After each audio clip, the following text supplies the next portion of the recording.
Alfie? Alfie? Oh, God. Alfie. Oh, Jesus, you're freezing. Okay, let me... Oh, God. Your pulse is so weak. Alfie, doll, can you hear me? I should call an ambulance. No. You're going to die if I don't do something. Just blood. What? The blood. Oh, okay, I'll... Bring me the mug. All right. Here. Yeah.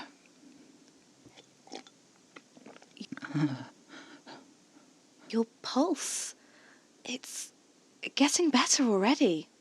Yeah, it does that. You look less pale. Does that too. It's incredible.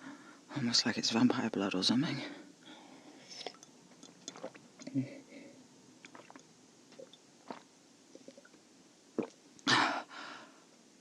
Shit. What? I shouldn't have finished that. You have more, don't you? You said you had 3 doses left. Yeah, that was the first half of one of the 3. So you have more? Yes.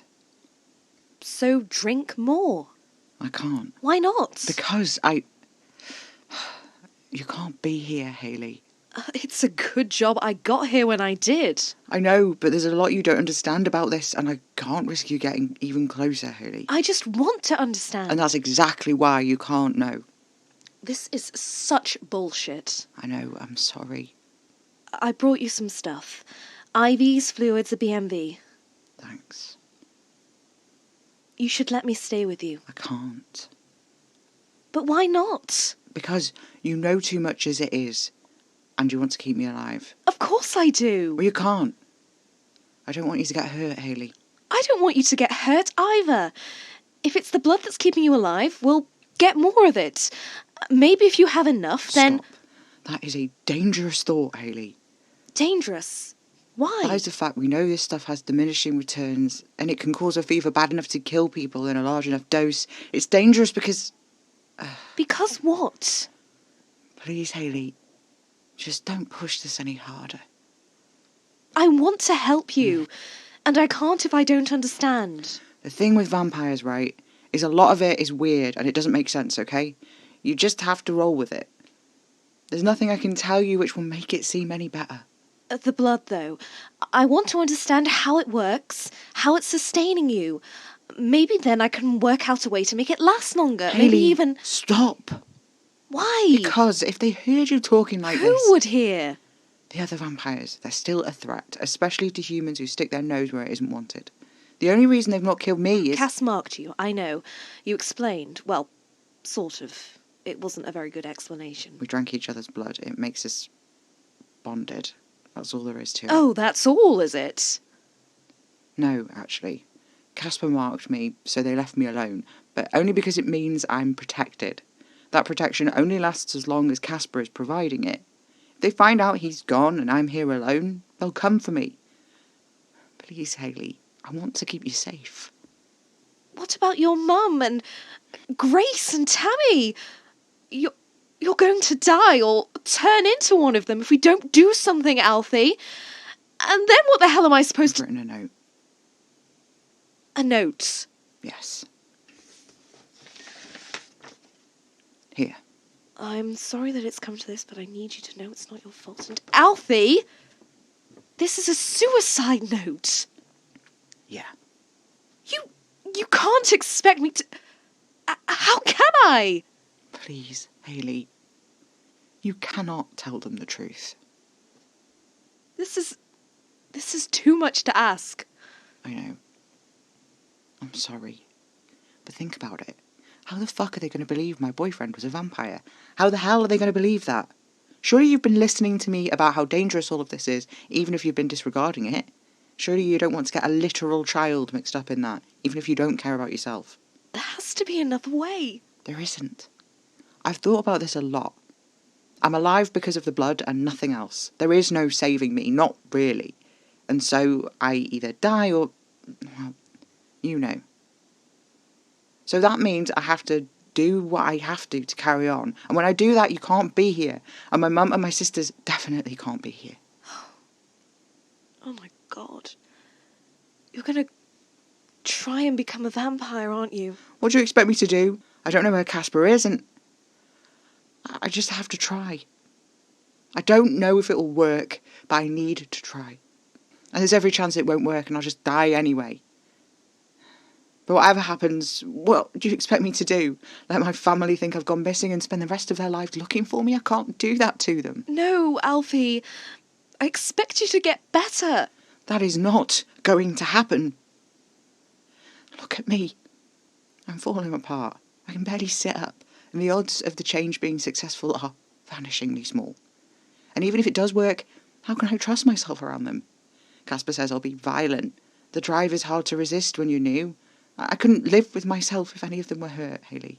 This is the only way it can be. No, there's another way. There isn't. And you have to stop coming here. The vampires will notice if you're visiting too much. They'll suss out that you know something. They might find out what happened to me, that I'm vulnerable and Casper is gone, and they will kill both of us. Do you understand that? No hesitation. They are not like him. They're reasonable and they aren't animals, but they don't care about human lives the way Casper does. Any human who knows they exist is a threat to them, especially now with everything that's happened. Please promise me when you go you won't come back. Alfie, I can't. Please. You have to. But you're my best friend. Maybe we can find more of the blood. Maybe we can get another vampire and... No! Why not? Because where does it stop? How much would you take before you proved it to yourself that there's no volume of the blood that could save me? How many vampires would die while you tested that theory? How many people would die to sustain them? You said Casper was scared before he left. It's not the other vampires he's afraid of, is it? I love you, Hayley. That's why I can't risk you staying. Do you get that? I don't want you to die. And I don't want you to die either.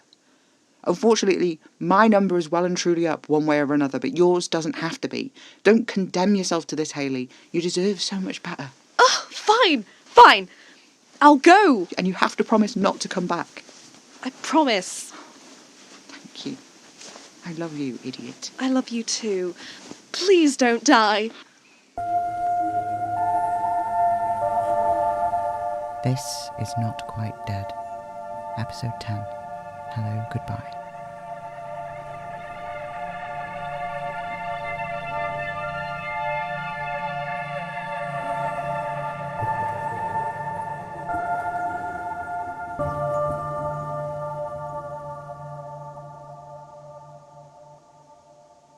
I have drunk some more of the blood. Went for 50ml this time, diluted in 300ml of salt water. It's made it so I can think clearer, which is actually making the pain worse, if anything. I'm just going to keep talking because I need to do something and moving hurts and there's nobody I can call, so this is the limit of some things that I can do. I am right about Hayley. Eponine and Roz, they made their intentions for me clear. Casper promised they wouldn't hurt me as long as he was around, and now he's just not around. I don't want to attract any unnecessary attention. It's not like Hayley can help anyway.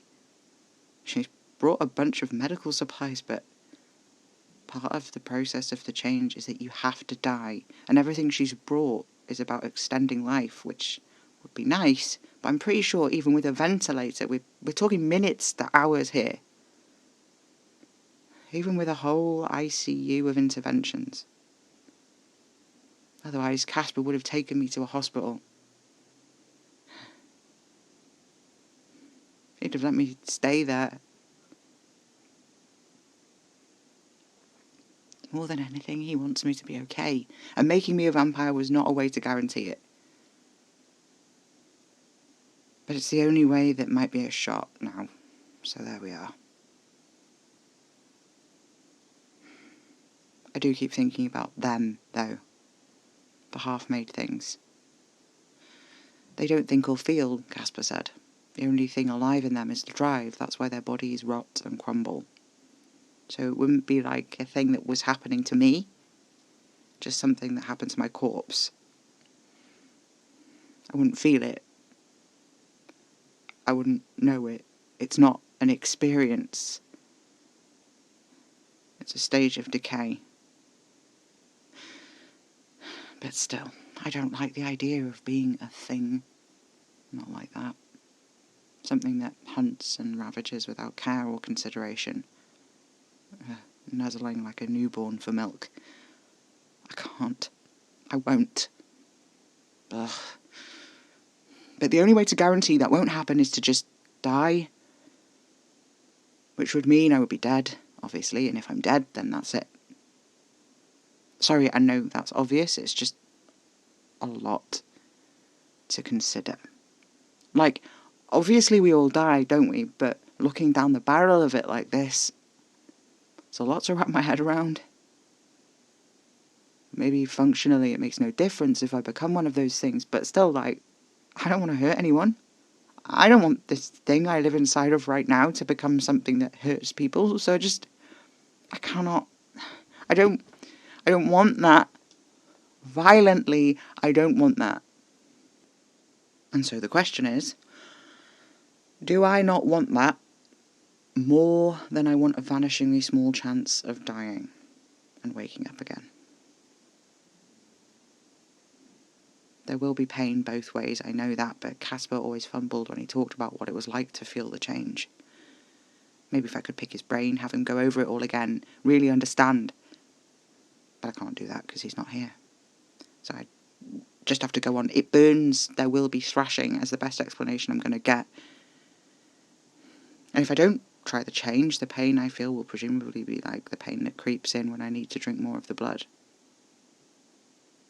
I can't remember how it felt before Casper saved me the second time.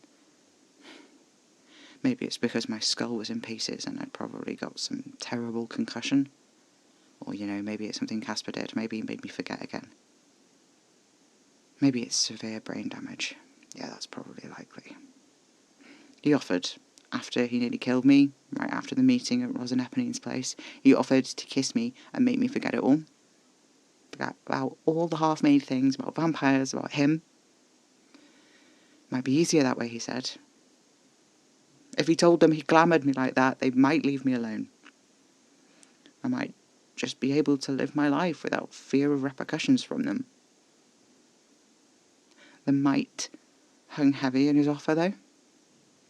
Almost as heavy as the weight in my stomach I felt when he spoke. I tried not to think about what it had been like before the forest, before the first night he let me drink his blood. The confusion, the weird slipperiness in my own head. Maybe the reason I try not to think about it too much is the glamour itself, making me shy away from it all still. Maybe it's just because it hurts so much. He'd taken so much of my blood by then, it would have hurt him physically if he tried to walk away. He could live with me at arm's length if I wanted that. He promised he would always leave if I asked, and I knew he was true to that because he'd always done it before, but the bond goes both ways. I didn't want him gone. I still don't want him gone. It's like a piece of me is missing. Now he's not there. A low and quiet, constant panic in the back of my head, threatening at any moment to flare out like a jet of fire and burn its way to the forefront of my mind. Will that go, I wonder, if he dies? Would I know he was gone? Would I feel it? If I died, what would that be like for him? He feels all my emotions, my pain, my panic, so he'd feel that too, wouldn't he? He'd feel me go. If I was a vampire, would the bond still be there? Or would it be like for him that I had died? And that draw, that pull, that strange need to be around me wouldn't be attached to me anymore because the human me, the one whose blood was tying me to him, he'd be dead. What if those vanishingly small odds turn out to be in my favour after all, and after all of that, I find Casper and we stop whatever it is that's going on with the people who are taking the vampires? What if after all of that, he doesn't want me anymore? I guess it doesn't matter if he wants me or not, if I'm dead. So maybe this is the wrong thing to be worrying about right now.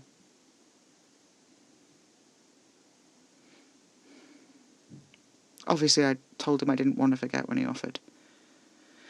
I was still groggy from all the blood loss. It was difficult to think. I don't remember anything of the journey back to my flat, but Casper said it had been 2 days before I was fully conscious again. I remember floating on the edge, but it's all kind of fuzzy. I knew I was home and he was there. I remember he was running a cool cloth down my chest, apologising quietly about 30 times a second. He lay next to me, the chill of his skin a relief against my burning body. He picked at the hair stuck to my forehead and kissed my temples. He told me to send him away. He was so careful with me. It didn't even occur to me to be scared of him. He was furious at himself. He'd called into work on my behalf, let them know I had a terrible flu. That was actually how he and Hayley first met. She came to the door to make sure I hadn't been abducted. Casper pulled the blankets right up to my chin as I lay unable to move, to hide the ragged bite marks he'd stitched together himself. Hayley checked my temperature and agreed I didn't need to go to the hospital and I wasn't dead. She whispered some stuff to me and I replied, but I don't think it made much sense because I have no memory of what either of us actually said. Unlike the first bite Casper had made on me and those he'd marked me with since, this one was rougher, the skin frayed at the edges. Casper's blood had done some of the work to staunch the blood loss, but it wouldn't seal the cut. He licked it like a cat. Something in his saliva made the skin go cool, numb and tingly, but the ache wasn't just in the bite itself. It radiated all the way down my arm and into my jaw. And the fever from drinking so much of his blood raged hot and livid inside me. I sweated buckets, so much that Casper had to lay me on a towel so I wouldn't ruin the mattress. I remember him sitting with me under the cold stream of the shower as I sobbed, bundling me into blankets, holding my head up so I could drink something hot and sweet. I remember sleeping curled up against him, separated from his chill by layers and layers of blankets. And then I woke up and I could think again. Casper was asleep, but the sound of me sitting up made him open his eyes. He reached up and laid his hand on my forehead. The fever's broken. I nodded. I feel like I can think again. That's good, he said. He sat up, his back to me. I'm so sorry, Alfie. Don't what? Apologise like that. I almost killed you. An apology is the barest minimum of what I should be offering. But you didn't kill me. He turned to me, livid. What? You were scared. You were hungry. Your instincts kicked in, and you still didn't kill me. Even though your teeth were literally in my neck, you stopped. That doesn't change the fact that... Stop. Okay, yeah, I'm angry you almost killed me by accident. It was fucking terrifying, actually. Is that what you want to hear? Casper said nothing. On shaky legs, I made my way to the shower. Casper followed, and for a moment I thought he was going to join me, but he didn't. He leaned against the sink as I clambered over the lip of the bath and stood under the warm stream. It felt good to wash the sweat away. I touched the tiles, my fingers trembling a little, and as I stepped out of the bath again, Casper handed me a towel. He turned away as I dried myself off. He helped me change the sheets, by which I mean he mostly did all the work as I uselessly fumbled with the pillowcases. He came with me to the kitchen as I rummaged around for food, buttered my toast when my hands were shaking too much. When I trailed back to bed, he came with me, but perched silently on the end of the mattress, watching. I didn't know what to make of it, so I just slept. When I woke again, Cass was in the kitchen. I checked my phone for the first time in days and saw Hayley had sent me about 20 frantic texts about the hot guy I'd failed to mention to her beyond the vaguest notion I'd been seeing someone on and off. I texted her back, promising I'd explain the next time I saw her, and drifted back to sleep. Casper brought me a sandwich, which he left under cling film on the bedside table for me to find when I woke again. He was cleaning the bathroom when I did. I hauled myself out of bed to sit in the window and smoke, duvet around my shoulders. It was raining. I watched the droplets hit a puddle that was gathering under the streetlight across the road, watching the tiny splashes race towards the gutter. Casper emerged from the bathroom. I begged him over, but he didn't come. He sat on the end of the bed, not looking at me. "When's your next shift?" I asked. "I'll call in sick," he said. "Why?" "So I can look after you." I frowned. "When was your last shift?" "You know when my last shift was." "I don't remember." "It was before I nearly killed you." "Oh. But you said I've been recovering for days. How have you been eating?" He said nothing. "Casper!" "I haven't." "Jesus, Cass! Go to work, get something to eat. I'm not on death's door. I won't cark it whilst you're out, I promise." "You want me to leave?" "Temporarily. So you can get something to eat. Yes, I want you to leave." "Temporarily." "Jesus fucking Christ, yes, temporarily. Go and come back afterwards." "You want me to come back?" "Yes! That's what temporarily means." Casper looked at me through narrowed eyes as though this might be some kind of trick. "Go, now, and bring me something to eat on your way back too." Casper nodded, but he did leave. I flopped my head against the wall with a sigh, and fell asleep there somehow, despite the chill from the window. The sun was rising when Casper woke me, hours later. "Sorry," he said, shrinking back as I opened my eyes. "Why?" "I was just going to lift you to the bed." "Still can," I said. My neck hurt from my awkward sleeping position, and I winced as I turned to look at him. "Are you in pain?" he asked. "I'm fine, Cass."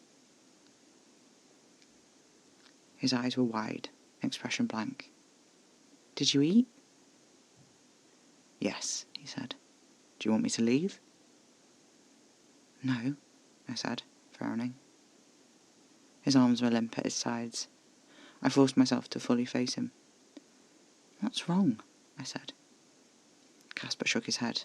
"Casper, come on," I said. He turned away. "I'll make you something to eat," he said. "Wait," I said, but he was already leaving the room. He made me pasta, which was surprisingly tasty for someone who didn't eat human food anymore. I told him that, and he flinched. "I eat it recreationally, like I told you." "Oh yeah," I said, remembering the way he'd eaten the Kinder Bueno and sighing a little. "Do you hurt?" he asked worriedly. "I mean, yes, my neck is fucking killing me, not gonna lie, but otherwise I'm okay." "You know that. You feel me, don't you?" "What's going on? You're being weird." "Do you not remember what happened?" he asked. "What, do I remember that you almost drank me to death? Yes, I do." Casper shrank a little into himself. He clenched his hands into fists, opened them again. "Would you like to forget?" "Excuse me?" "I could make you forget it happened if you want." "Jesus, Casper, no! No, I don't want that. Why the hell would I want that?" The words seemed to get stuck in Casper's throat. He ran his hands over his face. He got up from the bed. "Casper, wait!" He walked to the closed door as he left. He closed the door as he left for the living room. With a sigh, I forced myself upright onto my still shaky legs and followed him. "Would you please tell me what is going on?" Casper looked at me, stricken. I reached out my hand to rest on his cheek, but he flinched away. "Don't you want me to touch you?" I asked. "Why do you want to?" "Because, Cass, I like touching you. But I won't if it's not what you want." Casper sat as still as a statue across from me. "Why would you want to touch me?" "I miss you." I'm right here, he said. Yeah, but you're not. I don't understand how you can want me near you after what I did. What, you? I was completely confused for a moment. Oh, for heaven's sake, Casper, it was an accident. I almost killed you. But it was a mistake. Have you lost your mind?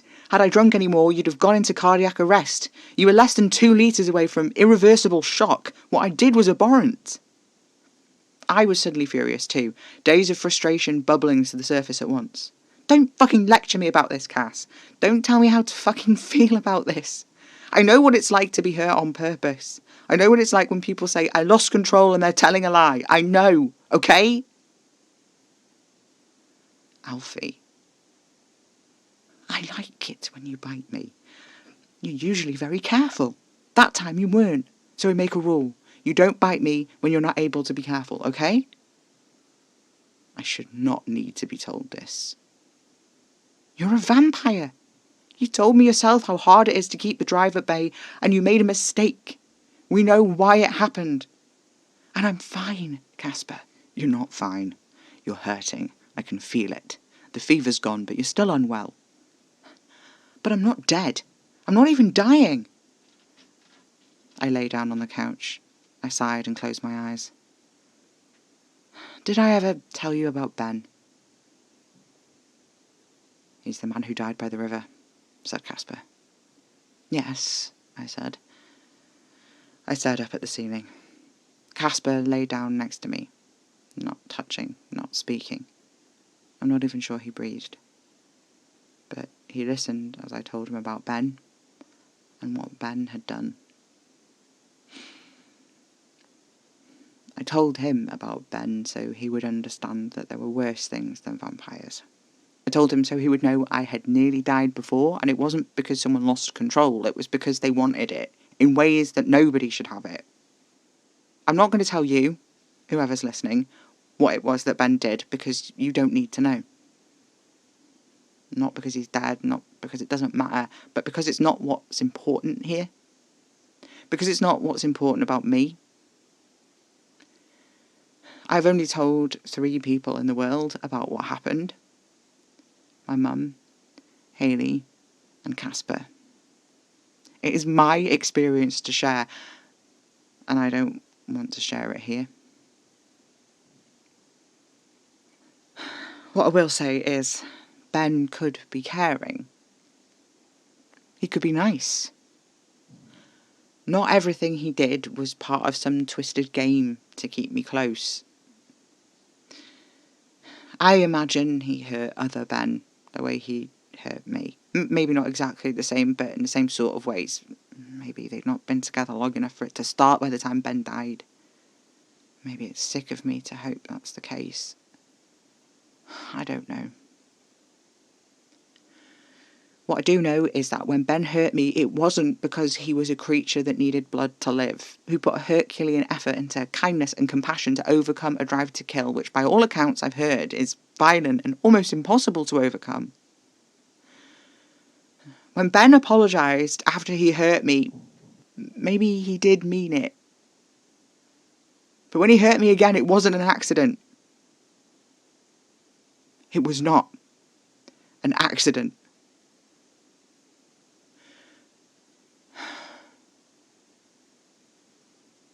He didn't lose control, no matter what he said.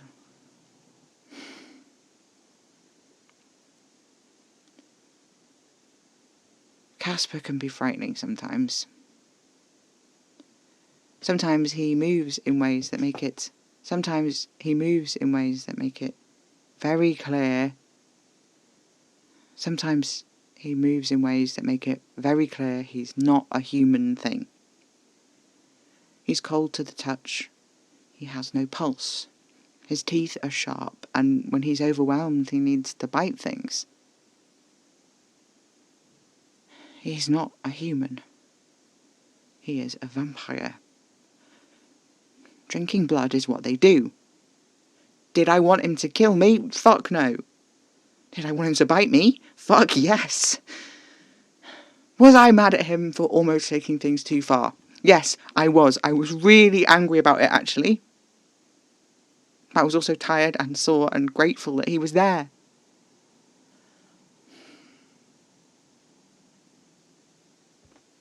You've looked after me, I told him. You're listening to me now. If Ben wasn't dead, I'd kill him, said Casper quietly. I laughed. Well, thanks, I think, but I wouldn't want you to. Why not? Because you'd be upset if you killed him. And I don't want him dead. I never wanted him dead. Maybe I could have at least broken him a little. Casper! I'm sorry. It's okay, just... I know what you are, all right? You don't have to keep apologising for that. I know it must have been hard to stop once you'd started going like that. I can't imagine how hard. On your heart, God, Alfie, I couldn't bear it. I wasn't in my head, it was just my body. All I could think about was the way Eponine was looking at you, like she was going to tear you to shreds. I should have stopped sooner. It didn't even occur to me that I could have... until it was too late. But it wasn't too late, and you did stop. And you should have stopped sooner. I'm not dead. I'm here. I'm okay. You are here. I will not accept that you're okay. I sighed. That's fair, I guess. Is there a trip to the nice noodle place in it for me? Yes. In a few hours.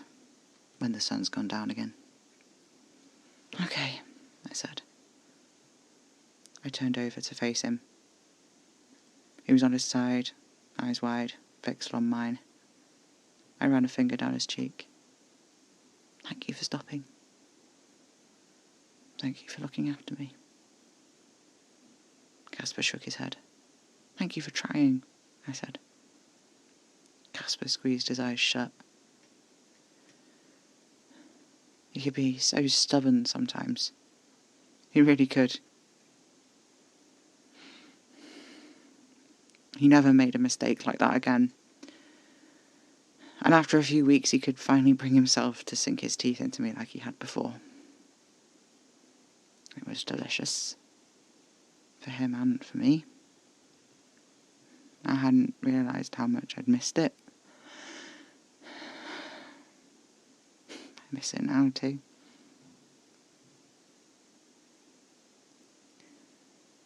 It's funny. Everything hurts, but I do almost anything for a little bit of that sort of pain again. The rush of it. The sharpness, the briefness. Like a violent kiss.